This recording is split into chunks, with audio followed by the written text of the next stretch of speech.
Okay, no, we're good. No, we're not. All right, so what I'd love to know is... Oh, you stressed really bad. $10 is plagiarism, but everyone thinks I would it's love not. to hear. I'm going to start right here, Carl, and I'm going to say, Carl, your opinion. Can't win them all. Plagiarism or not plagiarism, and why? Not plagiarism. Not plagiarism. Go. Because he changed, like it's the same idea, but he changed a lot of the words and the way it says it. Okay, same idea, but changed way it was said. Got it. And so, Carl, then you think it's important that when you paraphrase or when you kind of include somebody else's work, that you do make sure you represent the accurate idea, the idea that they. So you have to include that idea. So that's what he said. Same idea. So that's good, right? But he's changed things in here, therefore it's not plagiarism. Got it. And did you agree, Amelia? No, I thought it was plagiarism because even though it is the same idea, all they pretty much did was they just changed a few words, and it wasn't really like their own, like,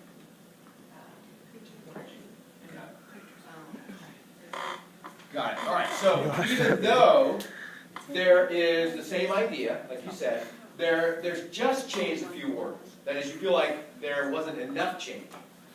All right. So what I want to point out real quickly is both Carl and Amelia noted that what's important is when you include somebody else's work that you accurately express what they've written about. Does that make sense? Yep. I mean, that's the point, right? You don't want to write, oh, they read this great thing, let's get it wrong, or let's write about something else, and then decide, right? It has to be, you have to include that idea. The question then becomes, and both also figured out that a change of the way it was written is needed. Both Carl and Amelia said, there's a change that's needed. You have to change something about the way this is written before you write it yourself. But the only difference is Carl thinks there's enough change, and Amelia thinks there's not enough change. Any other comments? Yes or no on plagiarism? What do you got, Carter? No, it's not. Not plagiarism. And is that, do you have a different reason than this one? Or something else? Well, from that text to that text, there was like, I feel like you would have to cite it, but there wasn't any like let's say this was written by like the Oxford Health Department. Like there's not like 2 out of 3 people. Like there's no actual research. Like this is, like it's not. There's no statistics. Okay. So I want to put up there, before I go any further, that a question. You said cite. Yeah. What do you mean by cite? If you use a specific part of information, you add like a little number thing by it. I forgot what it's called. A footnote. And at the bottom, you write your source as, you write your source. You put it in like MLP format. MLA. Nice to that. Right, now you're going into higher knowledge. I love it, Carter, bringing that in. So Carter says that there's something else. It says he recognized that there's no citation here. And Carter says, well, and he says, well, hold on, so that you know, he says citing is giving credit to the person who wrote it, so that it's included, so people can see that. But you're saying that it's not plagiarism, and that citation is not necessary because it's unclear, it's not scientific. People can judge differently about whether or not when a citation is needed. So you're saying it's not plagiarism because somebody could argue that this is common knowledge. Oh, common knowledge. Carter, bring in the buzzwords. What's common knowledge? Ding, ding, ding, ding. Okay, got it. So, true or false? Common knowledge is that George Washington was the first president of the United States. True. Common knowledge. True. If you write that in your paper and you don't put a citation on it, are you okay? Yes. In reality, you are. You're okay. And that's because it's so common that people have heard that so many times from so many different sources, it kind of becomes just kind of part of the accepted truth. Technically, right? could you cite your teacher? I wouldn't on that one, right? It's been carried down to so many different sources that it's just considered common knowledge, right? That there are 50 states in the United States, common knowledge, See, common knowledge. That Fall River, Massachusetts was a major center of commerce, trade, and labor. Common knowledge? Yes. nope, never would have Who guessed says that. no, Chris? Yeah. Why not? Because I don't know that. That's right. And if you walked in here and I said, Fall River, what's it known for?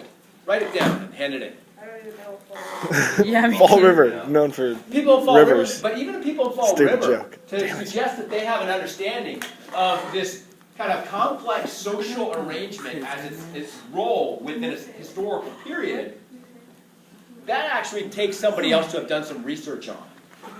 That's when you say, you know what, how could I know that without going out and trying to find that answer? That's when it's time to say, that's not common knowledge, that's something you gotta go, that's something you gotta learn, right? Alright. Oh. Hey! Duh. Oh, I just keep alright. Okay, so Technical difficulty. another common idea of common knowledge. So what gets credited and what doesn't, what gets cited and what doesn't, can be based on whether or not something common knowledge. What you're coming across in your current events, for example, tons and tons of things that are not common knowledge, right? You have to go out and find that and get sources to tell you what's happening. You don't walk around and go, oh yeah, everybody knows that the Ukraine is cracking down on protesters and their democratic, really democratic rights. Yeah, no, you actually got this. Christopher, questions? Well, no, there's actually some really obvious things that are not really common knowledge. Like, most people don't really know, actually this is just based on me, but I don't know how many letters are in the alphabet. Like, I don't know the count, because I never... 26, by the way. Right, and that could be, now if you ask that question of 100 people, the likelihood that you would get a really high number of people who knew the answer to that would be probably pretty good.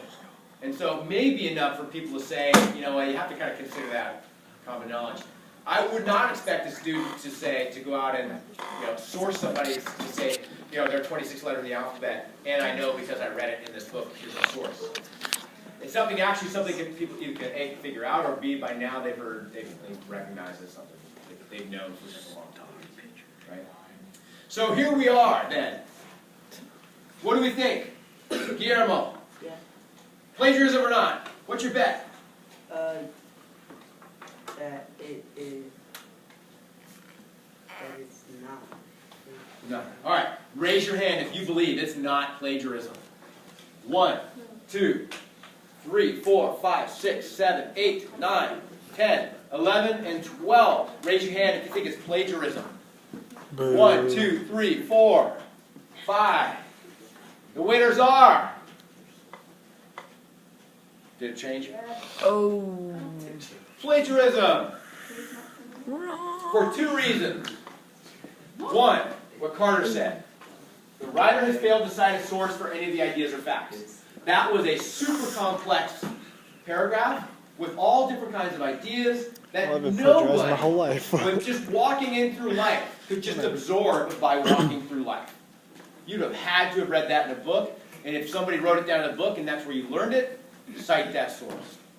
Citing that source clears you and puts out on the table that you are being academically honest. I know I got this idea from someplace else. This is not my idea. I got to put down where I saw this.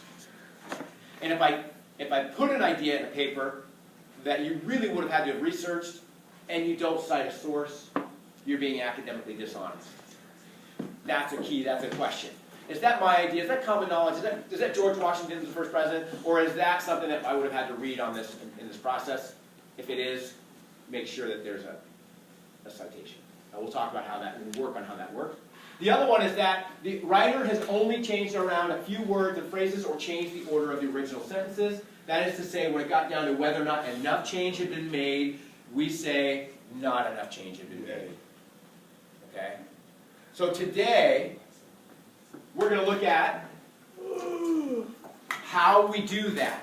Now I'm going to go back to this original text. I'm not going to reread this one because you already see it. But I want you to look at it, and then I want you to hear this. Fall River, where the Borden family lived, was typical of northeastern industrial cities of the 19th century. Steam-powered production had shifted labor from agriculture to manufacturing, and as immigrants arrived in the U.S., they found work in these new factories. As a result, populations grew and large urban areas arose. Fall River was one of these manufacturing and commercial centers. Williams, page 1. All right. What do we know he or she did right? Cited the source, right? Now, what about the other parts? Is this fundamentally the same idea being represented? Yeah, we hear these ideas coming across into here. But how much more change is there compared to the first one? More. And we'll talk about exactly what types. Yeah. You want to say? All right. So we'll talk about, I'm going to show those again, but I'm going to color code them so you can see it. I'm not going to talk about quotations now because I don't want to get bogged down into quotations and how and when. But you can quote an author, but when you do take exact words, you want to take them exactly. You want to do it sparingly, and you want to use quotation marks. Okay, and then cite where that comes from. Williams what? And then finally, to avoid plagiarism, anything that comes from the book, put in quotes, or anything that comes from that source, put in quotes. Paraphrase, which is to try, when you read an article or a paragraph, see if you can put that paragraph away after reading it several times, and write out in your own words what you think that paragraph said. See if you can do that and fundamentally change it. Put it away for a while, write it, and then come back and compare the two. Did you end up kind of parroting what you had already read? If so, then probably need some changes. But a lot of times if you just kind of read and read and read, come to understand, and start writing out in your own words, understand, demonstrating, you make meaning, then you're going to change the fundamental structure of the way it gets reported out, and that will help. Okay? And then make sure you always check your work against the original. Always look back. Is it too much like it? If it does look too much like it, you run the risk of a teacher going, you know what, this is not enough. This doesn't look like it's been properly used. So, 4 rules. Here's what you're going to do. When you pull quotes from text, you want to make them complex. Don't pull a single sentence and say, I just need that one sentence.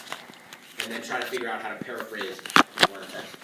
Because if you do, you're going to take that, it's too simple of an idea. You're going to change this a little bit and then maybe put a different word, but it's too small. Try to pull a whole paragraph. What's the idea in the paragraph? How can you recommunicate that? Fundamentally changing different things. Rule number 2. Change the order of the ideas.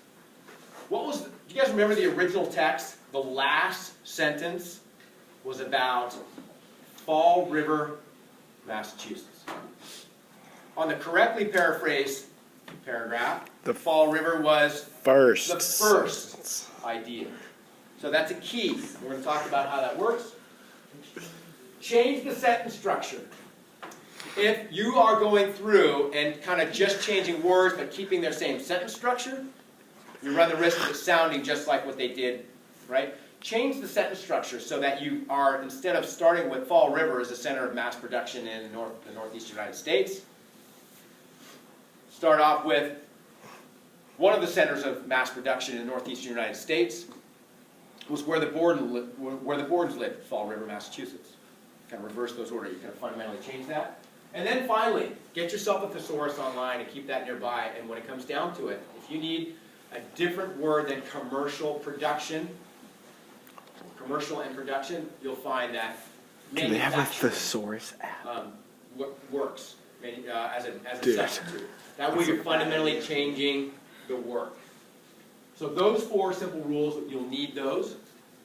So let's take another look at the first properly cited paragraph. What I did is I tried to color code for you. This is A, red is B, darker purple is C, and green is D. Right? If the original author went A, B, C, D with the ideas that they represent, pull those ideas apart and scatter them into C-D-A-D. Oh. C, B, A, D. Right? Now some things are in the same place, But if you can organize and scatter those ideas as they come out,